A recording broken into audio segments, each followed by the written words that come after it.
Hey, what's up? Yeah, Dangerous Ways of People's Choice, live and direct from New York City. Today we're going to be reacting to 10 overhyped game consoles that failed. Let's get into it. Let's get into it. There's always like three mainstream game systems. And believe it or not, even going way back into the 1980s, there's a bunch of little ones too. But there's a sweet spot somewhere in between there where something seems like it's going to be big and it's not. Hi folks, it's Falcon, and today on Game Ranks, 10 overhyped game Ranks consoles videos. that They always just make flat really out good failed. gaming videos. Starting off with number 10, it's the Gizmondo. Alright, so this thing was being developed by Tiger Oh Telematics. man, yeah, Alright, that was so hyped this when I was a thing kid. I mean, it was a goofy looking little thing, right? It was actually developed in response to the Nokia N-Gage, which, I mean, we all know that meme, right? Now, this thing actually had a I wanted an set of N-Gage, too. features. It was intended to compete against Nintendo's handhelds and Sony's handhelds at the time. And in truth, a lot of people thought, hey, this thing is going to be big. It even used a version of Microsoft Windows as its base OS, and there were rumors that Halo was going to appear on the device at some point. Apparently, it had the Halo? I beef to didn't do know it that. under the Halo. hood. Bungie did ultimately deny that rumor, and that probably didn't help the Gizmondo. But that definitely wasn't the main reason it failed. One of the actual main reasons was that several of the executives of the company that was making it, Tiger Telematics, were actually mobsters. And not like, are you talking to me type mobsters, like Swedish mobsters. Not of the spicy meatball, the smorgasbord. I just want to apologize to absolutely everyone for that, not just the Italian and Swedish people listening. But yeah, it didn't work out at all once that information got out. The company went bankrupt.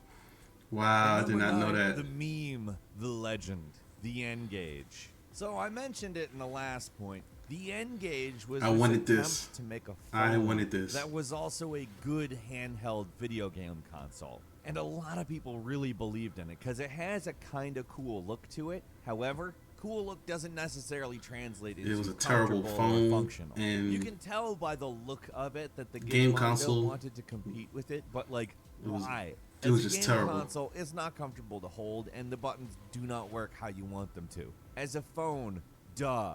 Do I even need to explain why this is not a functional phone? A, uncomfortable. B, doesn't work well. You know, because it's a game console and it's shaped like a game console. But it's also got a phone keypad on it, which was also all the buttons for the games, which is also not a good idea. Companies were way in on the whole thing, though. Like, you had big name games coming out for it. You had Spider-Man, Call of Duty, Splinter Cell, which was much bigger at the time because they were still making those. And they pushed the damn thing really hard, but like, It was a good idea. N-Gage. I said it in the last point. You know the meme. At number 8 is the PlayStation Classic, a machine that was hyped all to hell because of the riding of the wave of the classic console nostalgia. That was still a good When that idea. happened, They just the NES Classic, didn't the give you SNES a lot Classic, and wanted you to these things pay a did lot. incredibly well, came loaded with games. People were Like, they stoked wanted about you to them. pay They weren't $100 able for to it, keep but them then they in wasn't stores giving you because they much. wanted them so much. And Sony was like, oh my god, I need a piece of that action. And if they just delivered a package with a little more effort, they probably would have. It's not so much the build or the machine itself. It is the software, and by that I mean the OS, which is kind of crappy, and some baffling omissions in terms of what games they included. They also decided to run the games at 50 hertz rather than 60 hertz, so they were unresponsive and had terrible frame rates. I don't understand that decision at all, unless like it was originally just going to be a European product or something. But that doesn't make it okay. And also, did the PlayStation games always run like crap in Europe? If you're from Europe, please tell us in the comments. That's I didn't know the distressing, problem honestly. about it running And number like 7 really is the crappy. Sega I didn't know Dreamcast, that. a console that was hyped all to hell. And this isn't about whether the Dreamcast console was good or wasn't. bad. It failed, but it Up wasn't until this overhyped to me. point, the reason it failed was the console wasn't super great. The Sega Dreamcast is not that. Dreamcast had a load of amazing software on it. It was frankly perhaps the best console of the little intermediate period where it existed in.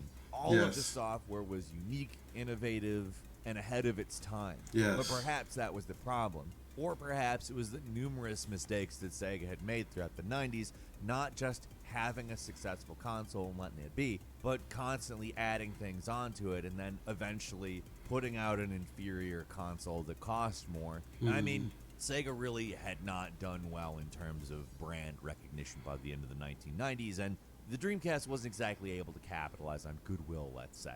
Also, they really put, like, tons of money into it. It almost bankrupted them. It is what forced them to stop being a console maker. They advertised like crazy. I still remember 99. It was being the everywhere. day the Dreamcast happened. And I still remember I was a freshman all in the high time I school. spent playing Jet Set Radio, which was Jet Grind Radio back then, because of a trademark thing. I don't know, there were a number of issues that were like that confused people, where they promoted a game as called something, and then there was some kind of issue and it was called something else. Things just didn't work out for Sega. At number 6, It really bankrupted them to Sega Saturn, not the Dreamcast. Entry into kind of a low-level console that actually kind of ended up being the Nintendo Switch. Not entirely, of course. Nintendo obviously had a lot of really good design ideas that made the Nintendo Switch a unique device that merged two markets and basically exploded. But the processor, it's basically the same thing. Now, the Shield was like a better version of all those little Android consoles that came out, like the Ouya, which, by the way, stay tuned if you're interested in us talking about that one. This was actually, in my opinion, a better offering. However, obviously, nothing ever happened with the games market on there because it's just too fragmented. The Android market, the Google Play Store, it would have games for both your phone and these consoles, and obviously these things don't work. But there's also some weird compatibility things where it seems like it's going to work and then it's not, and it pisses people off. And Google just didn't bother keeping up with their game market.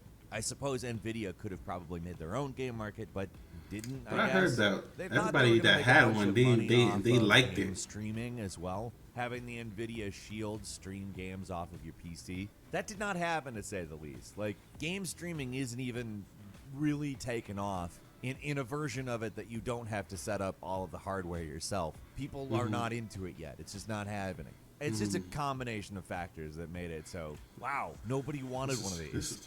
And number 5 was the Nintendo Virtual Boy, which was a VR headset that wasn't 3D. It was basically a 3D Game Boy, and the games were like that. They were definitely not impressive, to say the least. I mean, the best game system on it was Mario like Tennis. it just looked was cool. Not a good version of Mario Tennis compared to what we have. When you actually play the games, it's just like, bruh, was really not necessarily the hardware. I feel like you could have maybe done all right with it, although maybe a better color than red for the screen would have been a thing. Like, the red and black really hurt after a short period of time. But, like, the only decent games, like I said, were like Mario Tennis. It was a decent 3D Tetris there weren't game. like a lot of good games for that thing. The reimagining of the original Mario Brothers game was fun, but like there was just not a lot of games on the darn thing.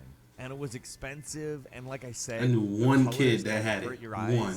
I mean, I was a really easy to please kid.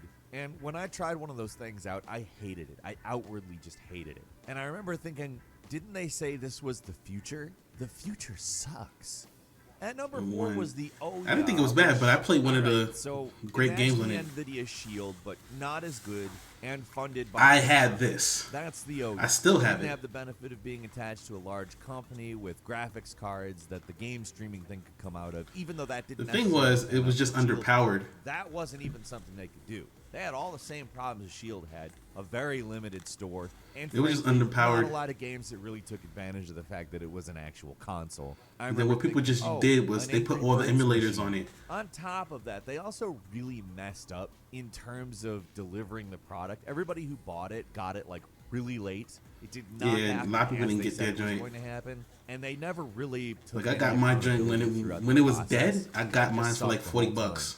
And number 3 I still is have the it. Sony Ericsson Xperia X Play, which is, to be frank, another attempt at the sort of, it's a phone, but also a gaming handheld thing that this, N-Gage was I felt personally, was actually good. Now, on the other other hand, they just needed to improve the design. Not so much. You would think for something that people were so excited like the thumbstick thing, like they just needed to like maybe add like the same thumbstick they had on the PSP. Because to And be they would have frank, been I straight, remember but seeing going, the thumbsticks were like that a might touch work. screen I type like of the dual thing, and they stick. sucked. I like you got all the But PlayStation buttons. This could kind of be the again, Game this and was something Watch else version that I of saw other stick people have, gaming, and they said, right? "Yo, Well, it was this is called actually the pretty good." Xperia Play, which what? Why wouldn't you pick something that has something to do with PlayStation? PlayStation Phone. There you go. That would have been a really simple choice that made it make sense to more people. But no, they're like, the Xperia Play, it's going to be so awesome. And to anybody who actually gave it a shot and looked into it, it's like, yeah, this could actually be pretty cool. They also delayed the release, kind of messed up any goodwill towards it. They also didn't release it in the United States, which, you know, is the place where it would have done well. I don't know. Everything about it is baffling, and that's kind of, I think, why it failed. And number two That was is actually a Google good idea. Stadia, which is not quite a console. It's a platform, but we're counting it. Again, because, Google Stadia, crap, I keep it telling got people, so much good hype, idea, it was bad really execution. regarded as like the next Because big thing in gaming. This could disrupt the entire Amazon, industry. This could be the next big PlayStation, thing, right? and Xbox are As all it trying to turns do out, it. The internet is nowhere near good enough Let me to pause play this real games quick. over it. So Amazon, Xbox, and PlayStation are all trying to do something similar to Stadia. Stadia was just first to the market, and their pricing confused everybody, and then people were like, "Yeah, nah, I'm not gonna do this." And then like Stadia was trying to establish itself as its own platform for like exclusive games and stuff, but they just couldn't get anybody to be like, "Yeah, we're exclusive to Stadia," because it was an unproven concept. But Stadia was a good idea, just bad execution. Like if it was such a bad idea, Amazon and everybody else wouldn't be trying to do it. Amazon and Microsoft are for sure trying to do something similar with the xCloud and the Amazon Luna. So what I'm telling folks is, it's just Google fumbled it. That's all it was. It's just Google fumbled it, but the idea is a good idea. So the fact that it's been getting so much flack, I'm like, bro, it's such a great idea, being able to play games in the cloud, and not having to like buy a console or buy a whole powerful gaming PC. Just your little tablet, your little you get your little tablet, little laptop, whatever. Maybe a desktop PC that's meant for like office and that's meant for like just office use. Like you could play games, like high quality games on that, and just pay a fee, like a monthly fee or whatever. But yeah, it was a great idea. Let's get back to the video. In the United States. And when things didn't go so well for the platform, Google apparently praised the internal game development studio they had founded and then closed it. Because that makes sense. Oh, you guys, you did so well. You're fired. At this point, it's actually weird to me when we mention Stadia, when it's included in the list of things that a game is releasing on. I'm like, really? Stadia? Why? And finally, at number one is the Stadia Wii gets so U. much flack. Let's talk yo. about why this thing failed, right? Wii U Wii actually U. isn't a bad piece of hardware. It certainly isn't up to the PlayStation 4 and the Xbox One, but it was released as an intermediate. Nintendo's main draw was never really power, it's creativity. And to be frank, Wii the U Wii U was is just- actually a pretty creative console with some great games on it. In fact, Breath of the Wild came out on the Wii U. That being said, they confused the hell out of people with this console. They did not make it clear that this was a new console. Instead, marketing it as kind of a more Wii but more, which frankly so many people thought that it was an add-on for the Wii. Yeah. The tablet controller, they just thought it was an add-on for the Wii. A lot of people thought it was an and no add-on, one got but it was a whole new sold console. horrifically, which is a shame, but at the same time, that failure really set the stage for an insane success in the Nintendo Switch, which also continued the development of their ideas from the tablet controller. Sometimes you gotta fall while walking in order to run really good. So my final thoughts. Some of those consoles I remember from back in the day. Some of them I didn't like. The Gizmodo I remember vaguely. Engage I actually really wanted one, but couldn't get one. A Virtual Boy I never wanted one. I played one. I played the one or two games that were actually considered the good games. So I never thought it was a bad console. But they said outside of them one or two games, everything else was bad. Dreamcast. I still have a Dreamcast to this day. I physically have a Dreamcast. Well, right now it's in my storage, but I still have it and it still works.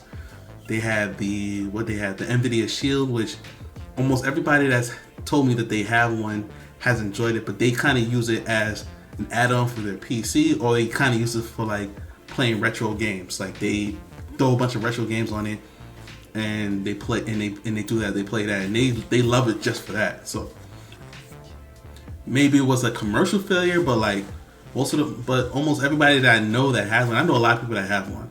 They said, hey, the NVIDIA Shield was like, I love that thing. I play with it all the time. So I don't know. They said maybe it was commercial failure, whatever. But whatever. The Ouya was a commercial failure because I think at the time it was very underpowered. It was like the NVIDIA Shield, but just it wasn't as powerful. It was not as powerful. And I remember I had one and I enjoyed it, but really what I used it for was retro. I played the retro games with it because I really didn't have like a really good computer at the time, like I do now. So like I threw all my retro games on it and played all my retro games on it. And then like a lot of times when I would travel, I think around this time I was traveling a lot. I would like travel and at night when I'm in my hotel room or whatever, plug it in, and I played on the hotel TV with that thing. I did that a lot with the Ouya. So I personally use the Ouya because I'm a tech guy. I'm a techie guy. So, but not a lot of people use it for that. Then they talked about the Wii U, and what was it before the Wii U that they said? I can't remember. But the Wii U was like a system that I wanted because like I played a few games on it, like the Hyrule Warriors and all that stuff. Like I enjoyed those games, but like it was underpowered. And then like what bothered a lot of people about the Wii U was the storage. They gave you like a 32 gig of storage or something like that, like something crazy. So like you were buying like the SD cards, the like 200, the 300, the 400. I think at the time they weren't even making them that big. And I know they make them this big now, like a terabyte, 500 gig SD card. But at the time, I think the biggest SD card you can get was like a 250 or a 300, and it was like a lot of money. But they gave you like at max 32 gigs of storage. And like that's like nowadays that's like 2 games maybe. So like a lot of times what you were doing was you was flip-flopping games you was flip-flopping save files on that thing. A lot of times people was telling me. So they were like, and then if you bought digital games, that's where it's going on that 32 gig of storage. Like you're not getting a lot with that. So a lot of games now are about 15 to 20 gigs. Like if you're like buying like a digital game. Like one of my favorite games, Paladins, is 20 gigs. So imagine if I'm playing Paladins, just as an example, like on the Wii U, like that's damn near all my storage. Like I'll have like 9 or 10 gigs to work with. After that, probably can't even install another game. So that's what I'm saying. So that's it, folks. If you've reached this part, this is the end. This is Dangerous Voice, the People's Choice, live and direct from New York City. Thank you for watching the video. If you have not subscribed to the channel, make sure you do. Subscribe to the channel down below. Subscribe to the channel. Subscribe to the channel. Also, if you want to keep up with me on social media, all my social media is in the description below. If you want to keep up with me on social media, it is in the description below. Thank you for watching the video. I'm out. Peace.